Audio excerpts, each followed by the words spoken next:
Now, chapter 5, we have the fifth and last lamentation, and it's a prayer. He says, "Remember, O Lord, what is come upon us. Consider and behold our reproach." And I wished I had time to develop this chapter. They had lost their honor and their respect that they had had among the other nations. Their women were ravished.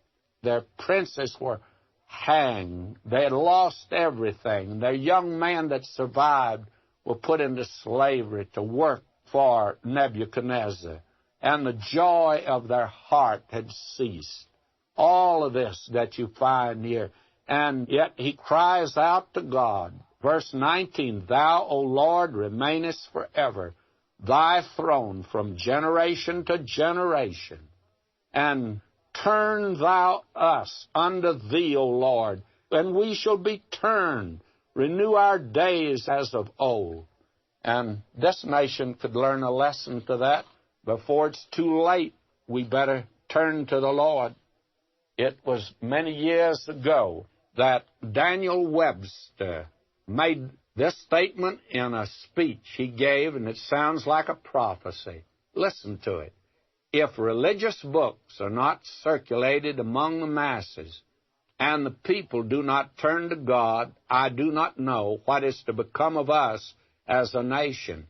If truth be not diffused, error will be. If God and His Word are not received, the devil and his works will gain the ascendancy.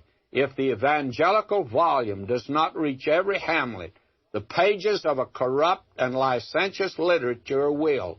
If the power of the gospel is not felt through the length and breadth of the land, anarchy, misrule, degradation, misery, corruption, and darkness will reign without mitigation or end." What a picture. And now we live in a day where you can't read the Bible in our schools, but pornography. We must have pornography because we must be free to do what we want to do. Well, can't some of us have the Bible in our schools, especially when it's the majority? And it was Dr. Hyman of the University of Michigan who years ago made this statement. He says the United States of America in the past 50 years has been dominated to a large extent by persons who do not understand the spiritual heritage bequeathed by their own ancestors. When our great nation was founded during the period from 1775 to 1787, the following statement by Benjamin Franklin was still widely accepted. Here's the statement of Benjamin Franklin.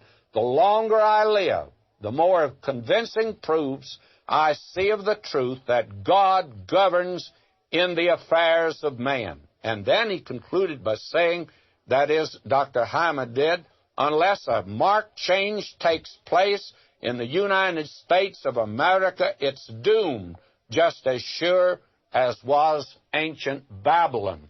And Dr. Machen says, in his day, he said, "America is coasting downhill on a godly ancestry." And now we've reached the bottom of the hill.